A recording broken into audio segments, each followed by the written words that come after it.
प्रभु के मधुर नाम में आप सबों को जय मसीह। परमेश्वर का धन्यवाद हो सब बातों के लिए जो ठहराते हैं। कल हमने एक वीडियो बनाया लेकिन वो कुछ नेटवर्क की प्रॉब्लम से नहीं पूरा हो पाया। आज फिर हम परमेश्वर के चरणों में बैठे हुए हैं और एक बार फिर कोशिश कर रहे हैं प्रभु के वचन को आप तक पहुंचाएं। मेरे प्रियो, जब हम प्रकाशित वाक्य में चलते हैं जो अंत के दिनों में बहुत कुछ बताता है क्या क्या होगा और सब कुछ शुरू हो गया है। प्रकाशित वाक्य 6-7 में लिखा हुआ था कि कैसे कैसे महामारी, महंगाई सब जमीन पर आएगी। हम सब उसी से त्रस्त हैं, पूरा संसार त्रस्त है, हर इंसान परेशान है। तरह तरह की नई नई बीमारियाँ फैलती चली जा रही हैं। ऐसी बीमारियाँ जिनके बारे में कभी सुना ही नहीं था। नया नाम जीका, बताइए कभी सुना था? मैंने तो नहीं सुना अपने इतनी उम्र में। ये आनी है क्योंकि परमेश्वर का प्रकोप है। ये हम आगे चलेंगे और देखेंगे परमेश्वर क्या बताना चाहते हैं। प्रकाशित वाक्य के 9वें बाब की 12वीं आयत में लिखा, पहली विपत्ति बीत चुकी है, अब इसके बाद 2 विपत्तियां और आने वाली हैं। 2 भयानक विपत्तियां आने वाली हैं।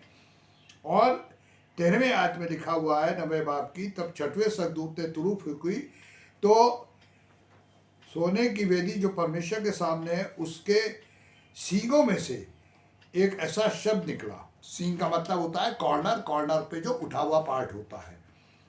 मेरे प्रियो, उसे बाइबल में सींग का इंट्रोडक्शन दिया गया है क्योंकि उसका लुक हल्का सा सींग की तरह होता है। यहाँ लिखा हुआ है कि जब एक आवाज़ सींग के अंदर से आई। मेरे प्रियो, जहाँ तक परमेश्वर के वचन की बात है सब कुछ गुप्त है।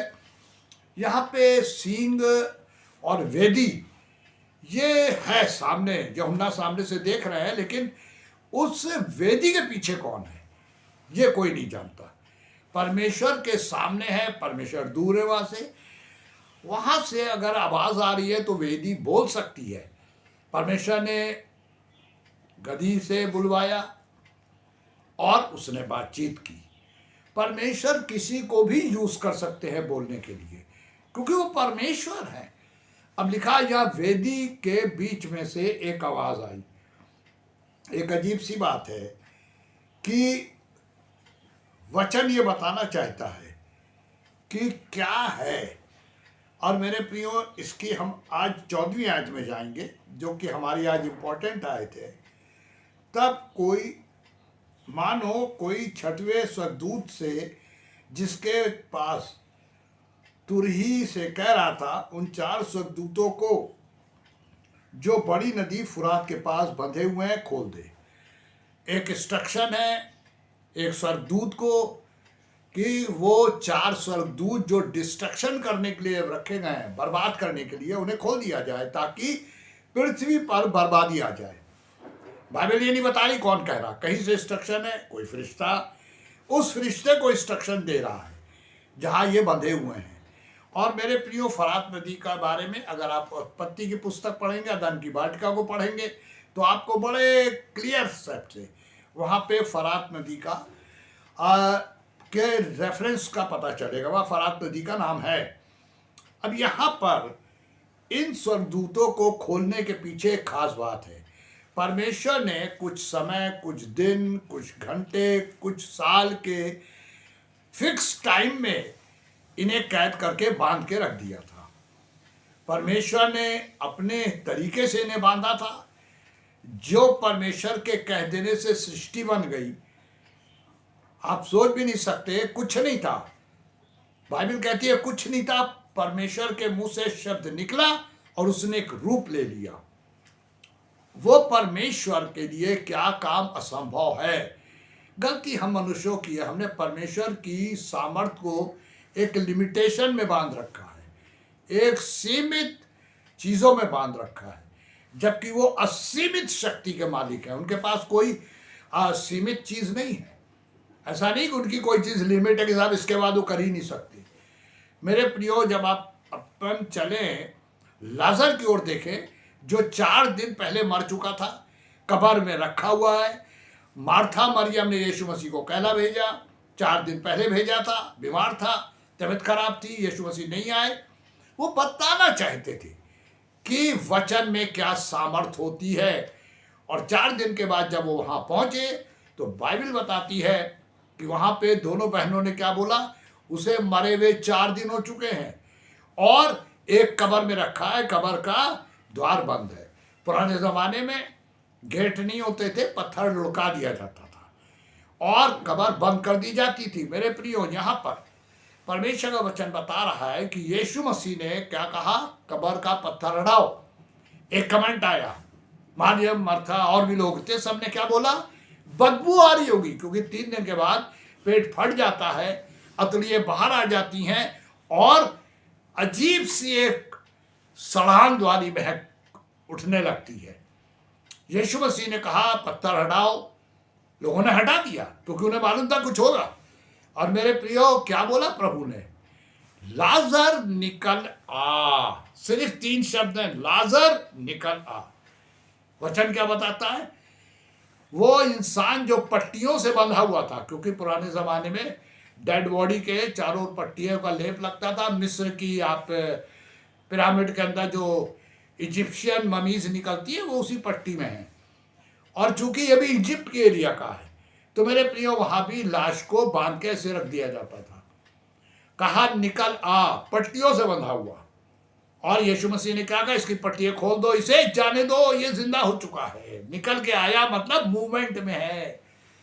वही परमेश्वर जिन्होंने अपने इकलौते पुत्र को इतनी सामर्थ्य दे रखी थी, जो उनके वचन के द्वारा बनी थी।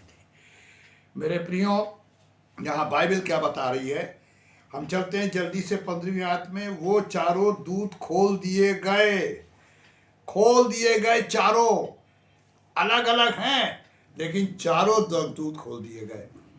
4 का मतलब आप जानते हैं क्या है, संसार 4 दिशाओं में है, नॉर्थ, ईस्ट, वेस्ट, साउथ। क्या हुआ, और इसी NEWS से क्या बना, न्यूज, समाचार, पूरे संसार के लिए समाचार। 4 दिशाएं हैं, 4 चीजें बाइबल के अंदर जो दी गई हैं, उसके पीछे बहुत भेद है, लेकिन हम वहां नहीं जाएंगे। यहां लिखा हुआ है वो चारों दूत खोल दिए गए, उन्हें छोड़ा गया है, काहे के लिए, ताकि जाए और मनुष्य को वो पीड़ा दे कि मनुष्य अपनी मौत को भी ना ढूंढ पाए। लिखा है ऊपर, अगर आप पढ़ेंगे इसकी 9वें बाब की 6ठी आयत में, उन दिनों में मनुष्य मृत्यु को ढूंढेंगे और ना पाएंगे, मरने की लालसा करेंगे, मर नहीं पाएंगे। और यहां क्या लिखा हुआ है, चारों स्वर्गदूत किस लिए छोड़े गए, एक घड़ी, एक दिन और महीने और वर्ष के लिए। और क्या लिखा है, मनुष्य की 1/3 को मार डालने के लिए तैयार किए गए थे। 1/3, अगर 300 करोड़ की पॉपुलेशन है तो 100 करोड़ खत्म हो जाएंगे। मैं नहीं जानता हमारा एशिया, हमारा भारत या कौन सा कंट्रीज इसमें आएगा, पर आएगा, क्योंकि बाइबल में क्या लिखा है, आकाश और पृथ्वी टल सकते हैं लेकिन वचन के अंदर का लिखा हुआ एक बिंदु नहीं टलेगा। मेरे प्रियो, हम नहीं सोच पा रहे हैं ये किस तरह की मृत्यु होगी, क्योंकि ऊपर लिखा हुआ है कि वो मृत्यु को ढूंढेंगे, मृत्यु नहीं मिलेगी। और ये स्वर्गदूतों को पावर है मनुष्य को मारे। अगर आपने पढ़ा होगा तो बाइबल ये बताती है कि एक स्वर्गदूत एक टाइम में 1,24,000 को मार चुका है। पढ़ लीजिएगा इतिहास की पुस्तक में, राजाओं की पुस्तक में, समय नहीं है, आपको बता दिया। यहां पे मनुष्यों को मारने के लिए, मैं नहीं जानता कैसे बीमारी होगी, कत्लेआम होगा, क्या होगा मालूम, या इस एटमॉस्फेयर में पॉइजन मूव कर जाएगा, आदमी सांस लेगा, पड़ाक से खत्म हो जाएगा। कुछ भी हो सकता है, लेकिन हम कहाँ होंगे। अदन की वाटिका में परमेश्वर ने आदम से क्या कहा था, हे आदम तू कहाँ है। वो छिप रहा था पेड़ों के पीछे, क्या छिप सकता था। मेरे प्रियो, आज भी परमेश्वर हमसे पूछ रहे हैं तू कहाँ है। हमारी स्टैंडिंग कहाँ है आज, दुनियावी चीजों में, संसारिक चीजों में, संसार की बातों में। तो मेरे प्रियो, वो दिन दूर नहीं कि यही संसार में हम जलाए जाएंगे। वचन में लिखा है, पहले पत्रस में पढ़ लीजिएगा, वर्तमान काल के आकाश और पृथ्वी इसलिए रखे गए कि जलाए जाए। जलने की मौत कैसी होती है, जो थोड़ा सा जल जाता है, जरा उससे पूछिए कि अगर एक उंगली की जरा सी चमड़ी जल जाती है तो हमको क्या पीड़ा होती है। और बाइबल कह रही है जलाए जाएंगे। लेकिन हाँ मेरे प्रियो, एक बहुत प्यारा वायदा है, जानते हैं क्या? प्रकाशित 3:10 में है, चूंकि तूने मेरे धीरज के वचन को थामा है, इसलिए उस परीक्षा के समय जो पृथ्वी पर आने वाली मैं तुझे बचा दूंगा। पुराने जमाने के जो मसीही मारे जाते थे, काटे जाते थे, शेरों के सामने छोड़ दिए जाते थे, उनके पीछे आप जानते सीक्रेट क्या थी? प्रभु उन्हें पीड़ा में पड़ने ही नहीं देते थे।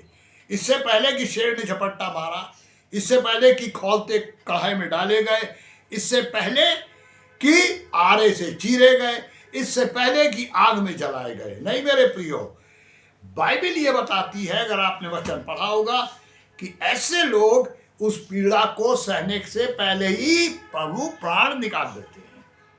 यानी जलता क्या है? ये खाली शरीर। यस, ये सिर्फ ये शरीर जल जाता है। परमेश्वर के लोग अपने लोगों को, कभी पढ़ा आपने कोई तड़पते हुए मरा है? मैंने पूरी बाइबल पढ़ी, कई बार पढ़ चुका हूं, मेरी बाइबल कलर्ड है पूरी तरह से। कभी मैंने कहीं नहीं पढ़ा किसी परमेश्वर के सेवक को मरते समय तड़पना पड़ा हो। मेरे प्रियो, ये जो मारे जाएंगे ना, ये वो लोग नहीं है, ये वो लोग हैं जिन्होंने प्रभु को स्वीकार ही नहीं किया है, आज वो मसीही जीवन नहीं जी रहे हैं। ये लोग तड़पेंगे और एक समय आएगा कि मेरे प्रियो प्रभु सबका न्याय करेंगे। पहले पृथ्वी और उसके बाद परमेश्वर के लोग होगा, पहले होगा, क्योंकि उनको डिग्री दी जाएंगी, और फिर पृथ्वी के लोग होगा। हमें अपने बारे में सोचना, आज हम कहाँ हैं। हमसे आज परमेश्वर पूछ रहे हैं, आदम तू कहाँ है? तो हम में से हर एक से परमेश्वर एक क्वेश्चन पूछ रहे हैं, तू कहाँ है? हमारा क्रिश्चियन होना, हमारा प्रचारक होना, हमारा प्रीस्ट होना, हमारा कोई भी पोस्ट पे होना हमें बचा नहीं सकता है। अगर कोई चीज बचा सकती है तो वो प्रभु और उनका अनुग्रह हमारे धर्म के काम में नहीं बचा पाएंगे। हम अपने बारे में सोच ले, हमने क्या सुना, क्या किया, क्या है। मेरे प्रियो, हमारे पास जीने के लिए वचन है, और अगर वचन के द्वारा जिएंगे तो वचन हमें आशीष देगा। यीशु मसीह ने एक अंतिम आयत बता के खत्म कर रहे। यीशु मसीह ने कहा, मैं तुम पे दोष नहीं लगाऊंगा, ये वचन तुम्हें पकड़वाएगा। आप सोच लीजिए, वचन हमको पकड़वाएगा। होने दीजिए अपने जीवन में हम सब, मैं भी, अपने को वचन के अनुसार लेके चलें, ताकि परमेश्वर की आशीष आए। इसी के साथ परमेश्वर आप सबों को अपनी अनुग्रह और आशीष से भरपूरी दे। आमीन।